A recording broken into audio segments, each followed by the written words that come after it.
200 दिन से ज्यादा की जंग ऐसा पहली बार हुआ है कि इजरायली सैनिकों को घेरकर हमास ने मारा है। सबसे हैरान करने वाली बात यह है कि हमास ने सुरंग में पहले इजरायली सैनिकों को घुसने दिया, फिर सुरंग को ही धमाके से उड़ा दिया, जिसमें कई इजरायली सैनिक मारे गए हैं। देखिए रिपोर्ट।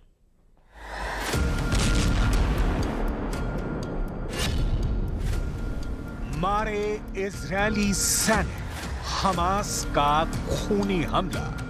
हमास का ये वीडियो दिल दहला देने वाला है। 200 दिन की जंग के बाद एक बार फिर से इजरायली सैनिकों पर हमास ने बेहद खूनी और घातक हमला किया है। जरा इस वीडियो को देखिए। हमास के लड़ाके एक सुरंग से इजरायली सैनिक को घसीटकर बाहर की तरफ ले जा रहे हैं।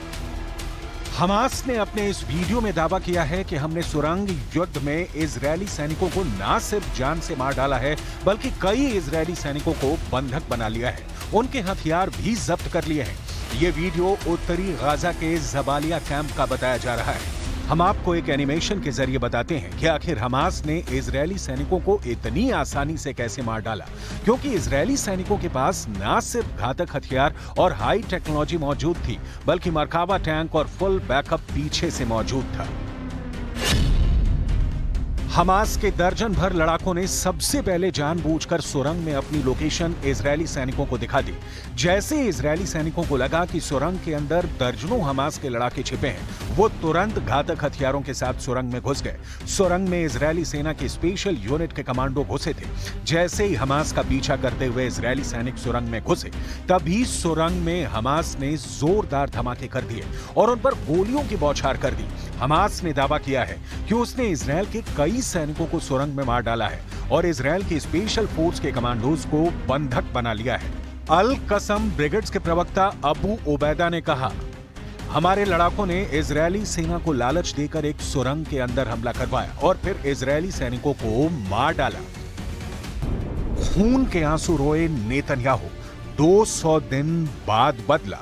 7 अक्टूबर 2023 के बाद से इजरायली सेना गाजा पट्टी को 80% तक तबाह कर चुकी है, लेकिन हमास के लड़ाकों को खत्म नहीं कर पाई है। हैरानी की बात तो यह है कि हमास के लड़ाके अब उन जगहों पर हमला कर रहे हैं जहां नेतन्याहू दुनिया के सामने दावे कर रहे थे कि उत्तरी गाजा और जबालिया इलाके से हमास के लड़ाकों का पूरी तरह से खात्मा कर दिया गया है। लेकिन हकीकत में हमास के लड़ाके न सिर्फ दक्षिणी गाजा के शहर रफा में हमले कर रहे हैं, बल्कि उत्तरी गाजा में भी इजरायली सेना पर रॉकेट लॉन्चर और हथियारों से हमले कर रहे हैं। कब्र से निकला हमास, जबालिया में फंसा इजरायल। इस वक्त इजरायली सैनिक रफा, उत्तरी गाजा, दक्षिणी गाजा, गाजा सिटी और मध्य गाजा में जंग कर रहे हैं। पश्चिमी देशों के वॉर एक्सपर्ट साफ कह रहे हैं कि 200 दिन से ज्यादा की जंग के बाद इजरायल रफा में फंस गया है। जरा देखिए, हमास के लड़ाके हाथों में हथियार लिए एक बार फिर से इजरायल के खिलाफ एकजुट हो चुके हैं। जनाजे में उमड़ी भीड़ साबित कर रही है कि भले ही इजरायल 10,000 से ज्यादा हमास के लड़ाकों को मार चुकी है, लेकिन हमास के लड़ाकों की संख्या में जरा भी कमी नहीं आई है। 6 मई 2024 से दक्षिणी गाजा के शहर रफा में इजरायली सेना ने हमले शुरू किए। रफा में 20 दिन से ज्यादा की भीषण जंग में इजरायल की आईडीएफ ने हमास के 70 ठिकानों पर हवाई हमले किए। इजरायल की आईडीएफ ने दावा किया है कि उसके सैनिकों ने मरकावा टैंक और भारी हथियारों के साथ रफा में ग्राउंड ऑपरेशन किए हैं, जो सफल रहे हैं। आईडीएफ का कहना है कि इजरायल के इस ऑपरेशन में 50 से ज्यादा हमास लड़ाके पूर्वी रफा में मारे गए हैं। इसके अलावा हमास की दर्जनों सुरंगों को तबाह कर दिया गया है। इजरायल ने भीषण हमलों की वजह से रफा से 8 लाख फिलिस्तीनी भागने के लिए मजबूर हो गए हैं। लेकिन इतने भीषण खूनी हमले करने के बावजूद क्यों कहा जा रहा है कि रफा में इजरायल फंस गया है और हमास के लड़ाके इजरायली सेना पर भारी पड़ने लगे हैं? हमास को जड़ से मिटाने की कसम खाए बैठे इजरायल ने गाजा पट्टी पर जबरदस्त तरीके से बमबारी की है। तास की रिपोर्ट के मुताबिक हमास पोलित ब्यूरो के सदस्य ओसामा हमदान ने बताया था कि 7 अक्टूबर से लेकर 6 नवंबर 2023 तक गाजा पर 35,000 टन विस्फोटकों से भरे बम गिराए गए हैं। इससे अंदाजा लगाया जा सकता है कि हमास को मिटाने के लिए इजरायल को कितनी भारी कीमत चुकानी पड़ रही है। इधर तमाम दबावों के बावजूद नेतन्याहू रफा में खूनी जंग पर उतारू हैं। हमास की सशस्त्र शाखा एज़ेदीन अल कसम ब्रिगेड ने कहा है कि उसने इजरायल के अश्कलोन बंदरगाह की ओर रॉकेटों की बौछार की और उत्तरी गाजा में जबालिया शरणार्थी शिविर में एक इजरायली कमांडो सेंटर को निशाना बनाया।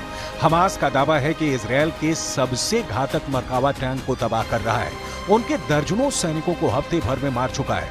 हमास के ये दावे साबित करते हैं कि हमास रफा में इजरायली सेना को अपने जाल में फंसा चुका है।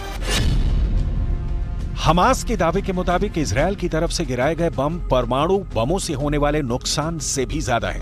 यूरोमेड मॉनिटर की रिपोर्ट के मुताबिक हमदान की बात सच भी साबित होती हुई नजर आ रही है, क्योंकि हिरोशिमा पर गिराए गए परमाणु बम से हुआ नुकसान 15,000 टन विस्फोटकों के बराबर होने वाली तबाही के समान था। ऐसे में गाजा पट्टी पर गिराए गए विस्फोटक परमाणु बम से भी 2 गुना ज्यादा शक्तिशाली हैं। गाजा पट्टी की कुल आबादी 23 लाख है, जिसमें से 10 लाख के करीब अकेले इसकी राजधानी गाजा सिटी में रहते थे। गाजा सिटी पट्टी के उत्तरी हिस्से में मौजूद है, जहां इजरायल ने सबसे ज्यादा बमबारी की थी। इधर प्रधानमंत्री नेतन्याहू ने रफा में ऑपरेशन नकबा जैसी जंग शुरू कर रखी है, जिसकी वजह से 15 लाख फिलिस्तीनी रफा से भागने को मजबूर हो रहे हैं। गाजा युद्ध अब उस दौर में पहुंच चुका है जहां लाशें गिनना भी मुश्किल हो गया है। लेकिन अब सवाल उठता है, आखिर 200 दिन की जंग के बाद भी हमास इजरायली सैनिकों को मारने और बंधक बनाने का दावा कैसे कर रहा है? कहीं ऐसा तो नहीं कि इजरायल को गाजा जंग बहुत भारी पड़ रही है?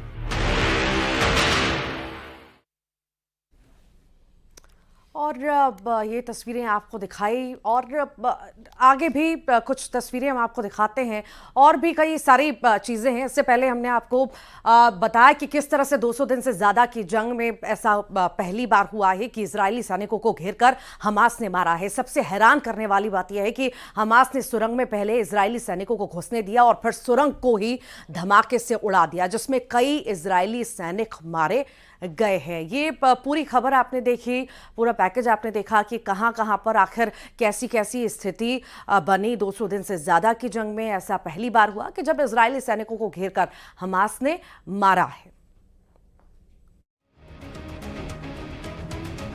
इन तस्वीरों ने इजरायल में तूफान ला दिया है।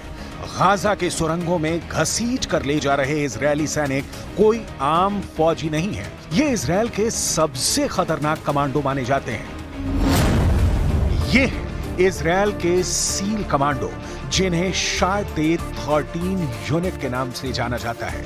शायतेत 13 इजरायली नौसेना का ठीक वैसी ही कमांडो यूनिट है जैसे अमेरिका के सील कमांडो होते हैं।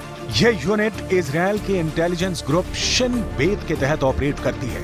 यही वजह है कि हमास के हमले ने शायतेत 13 कमांडो की पूरी टीम के रुतबे को चकनाचूर कर दिया है। पूरे इजरायल में ये वीडियो वायरल हो चुका है। इन तस्वीरों को देखकर नेतन्याहू के कैबिनेट में कोहराम मच गया है। जिस फोर्स को इजरायल की सबसे एलीट कमांडो यूनिट माना जाता था, उस पर हमास ने पॉइंट ब्लैंक रेंज से हमला किया है। शायतेत 13 यूनिट पर हुए इस हमले में कितने कमांडो मारे गए, कितने कमांडो बंधक बने, इस पर पूरे इजरायल में खामोशी छाई हुई है। गाजा के शायतेत 13 का मारा जाना नेतन्याहू के लिए बहुत बड़ा सदमा है। हमास का दावा है कि उसने कई इजरायली कमांडो को बंधक बना लिया है। अब जबालिया में हमास और शायतेत 13 के बीच हुए इस एनकाउंटर की पुष्टि कैसे हो रही है, इसे बहुत गौर से समझिएगा, क्योंकि इजरायल इस बात को मानने के लिए तैयार नहीं कि उसके सैनिक गाजा में हुई लड़ाई के दौरान बंधक बना लिए गए हैं। हमास ने जो तस्वीरें जारी की हैं, उसके कमांडोज के कपड़ों और हथियारों में कई ऐसी चीजें हैं जो इस बात की तरफ इशारा करती हैं कि इस एनकाउंटर में शायतेत 13 यूनिट शामिल थी। इसमें है चेक गणराज्य की बनी हुई स्कॉर्पियन ईओ राइफल, जो सिर्फ इजरायल की शायतेत 13 कमांडो यूनिट इस्तेमाल करती है। स्कॉर्पियन ईवो राइफल में आगे लगा है साइलेंसर। इसका इस्तेमाल भी इजरायल की सील कमांडो यूनिट यानी शायतेत 13 ही करती है। शायतेत 13 इजरायल की खुफिया एजेंसी शिन बेत के तहत आती है और शिन बेत की रिपोर्टिंग इजरायल के प्रधानमंत्री यानी बेंजामिन नेतन्याहू को है।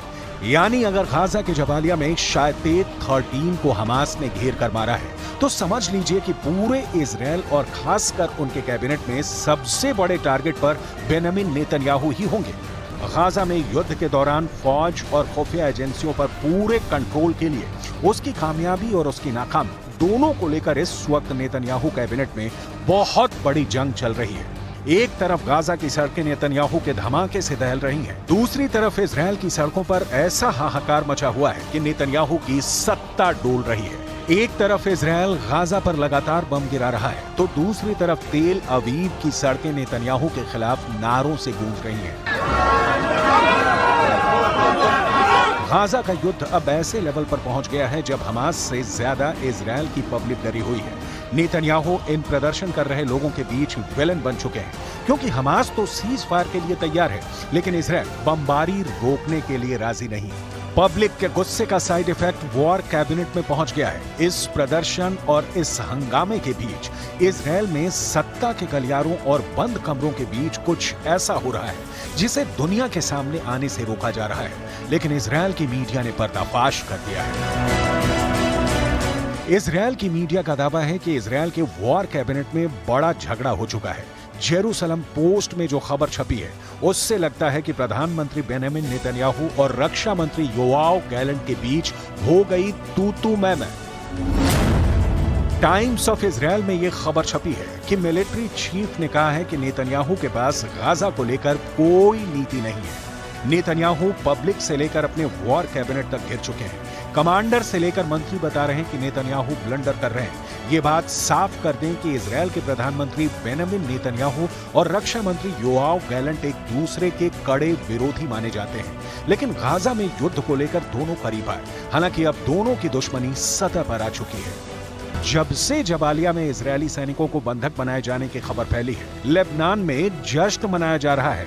ये लेबनान की राजधानी बेरूत है और यहाँ लोग फिलिस्तीन का झंडा लेकर जुलूस निकाल रहे हैं। अब सवाल है कि इजरायल की पब्लिक क्या करेगी? क्या गाजा में युद्ध को लेकर इजरायल के प्रधानमंत्री और रक्षा मंत्री की लड़ाई सड़क पर पहुंच जाएगी या पहुंच चुकी है? अब शायतेद 13 यूनिट को गाजा में जो जख्म लगे हैं उसकी भरपाई कैसे होगी? ये दाग नेतन्याहू से कैसे हटेगा? सबसे बड़ा सच तो ये है कि करीब 250 दिनों से जारी युद्ध के बाद भी इजरायल अब तक हमास को खत्म नहीं कर पाया है।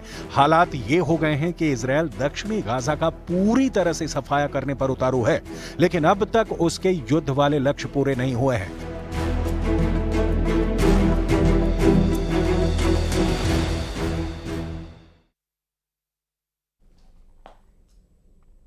और इसी के साथ ही फिलहाल के लिए इतना ही।